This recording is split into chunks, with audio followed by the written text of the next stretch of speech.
Wives and Concubines in 1920s China. The movie that made Yimou an international name. I am Zero. And I am the Wiz. Hello, everybody. Thank you again for checking us out here at I Am the Wiz Film Club.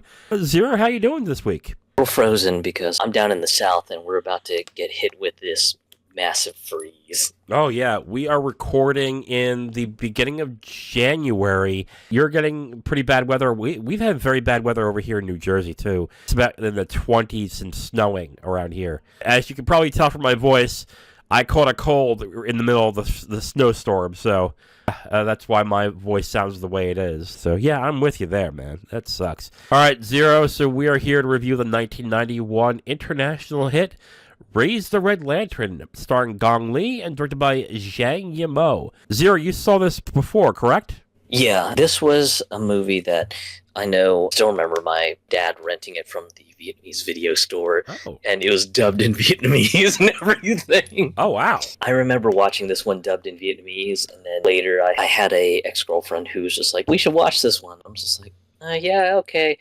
I had swore I did see it, and then once it started playing, I was like, oh, wait, shit. I've seen this. This one is kind of interesting. You see this college-educated woman sort of go through descent to madness, essentially. She ends up kind of marrying a rich guy, but this is back during the warlord era of the 1920s in China. And it was kind of common to have, like, very, very rich men basically take multiple wives and sort of just essentially have them to try to sire a son. And, if wife number one couldn't sire you a son, then you were just like, okay, time to go marry wife number two and see if she can sire me a son, and so on. It just gets more and more tragic and depraved as the movie goes on, and it's actually a little bit sobering and depressing by the end, too. Oh, yeah, definitely. I thought this was a very interesting drama, and I think it was more interesting because of the competitive dynamics between all the sister wives. So there's 4 sister wives in the film. The first one is pretty much not in the film all that much. She's not really a focus. But it's really between the second, third, and fourth wives. And Gong Li, who is the main character, is the fourth wife, who is the person that just came from college. I found the film that was interesting because of the competitive dynamic and who's playing the game, who isn't. I thought the drama and everything in the film was actually very interesting. I think Gong Li was very good as the main performer of this film. I also think that Saifi He, who played the third wife, is very good as well. Chow Choi-fen, she plays the second mistress, Jo Yun. She is actually very good in this, too. I think one of the lines for the second wife, Jo Yun, really just summed up Chow Choi-fen's performance. Basically, the third mistress, Mei Shan, she says a line right towards the midpoint of the movie. She's like, you didn't know that the second mistress is a bit treacherous? Yeah, she has a nickname. She's the scorpion with a Buddha's face. She'll exchange pleasantries with you like she's your best friend, and then the minute you show any form of weakness, she will stab you in the back. Chow Choi-fen, she plays that role so well. You'll see moments where she'll play we're friends, just we should work together, we should cooperate for the greater good.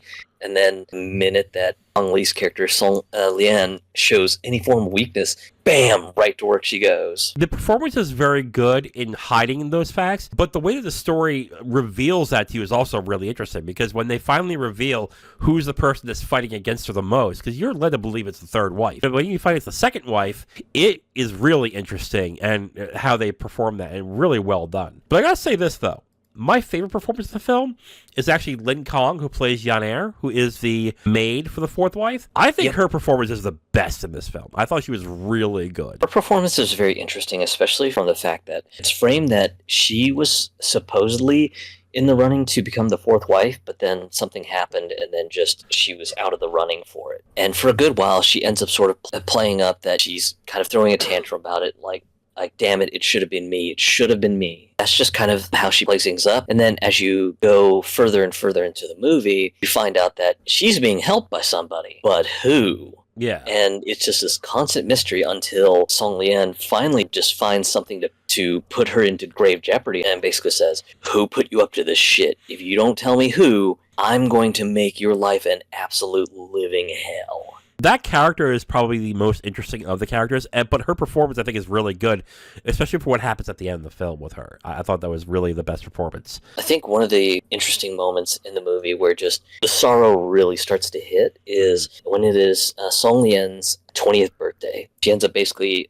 telling her maid, hey, bring me some alcohol. It's my birthday. Gets quite a bit of alcohol and then, just drinks her sorrows away and everything. And then the first wife's son ends up kind of stopping by because word gets around that it's Song Lian's birthday. So he decides to, just kind of be a gentleman and, come by and say happy birthday to her and everything. And he's trying to be cordial and kind of playfully flirts with her for a bit. She's just so drunk out of her mind that she's just being absolutely a bitch to him. It gets to a point that she realizes, she's just like, God, why did I even just get into marriage? I have feelings for you. You're the ideal type of person. God, this is such a fucked up dynamic. Immediately just kind of tells him to leave and everything. It's just such a sad moment because at that point you're just like, God, if she had lived in a world where just these sort of like multiple marriages weren't really a thing, she probably would have ended up getting along great with the first mistress's son and everything. All right, so now that we've got to the review, let's go to what other people think about this movie. Letterboxd has this at a 4.3 out of 5,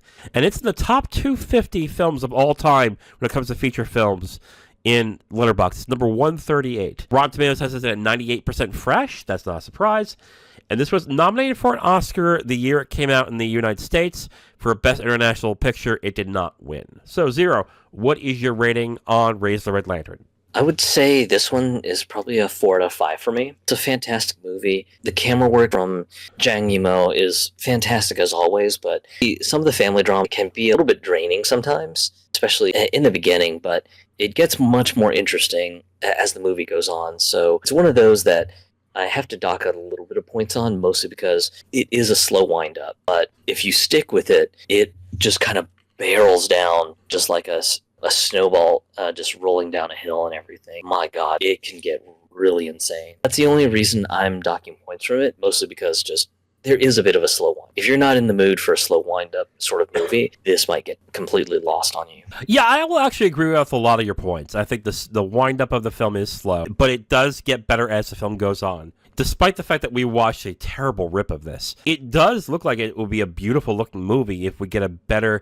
4K or Blu-ray remaster of this. So I definitely agree with your points on Zhang Yimou's direction in this film. I think all the women are great in this film. They all did a very good job. And I like the interesting dynamic that is the competition between the three women in this movie. Well, 4 if you want to count the worker as well. But I'm also going to give this a 4 out of 5. I think this is a great film. It's something I want to watch again, but only if they put this on a better format. I really hope they either put it on Blu-ray or 4K or hell, put it on a stream somewhere where they'll remaster it. Like, this really needs it. I was very impressed with Raise the Red Lantern. So 4 out of 5 for me. And 4 out of 5 for you, Zero? Yes. All right. It is on YouTube. So the only way to watch this right now is on YouTube. Look up Raise the Red Lantern full movie, and it will say Raise the Red Lantern full romance. But bear in mind, this is not a romance film. So if that's what you're expecting, please disabuse yourself of that. But overall, excellent movie, highly recommended. Zero, thank you again for coming on to the review. Yep, and thank you for having me. And thank you all for listening. Talk to you guys next time.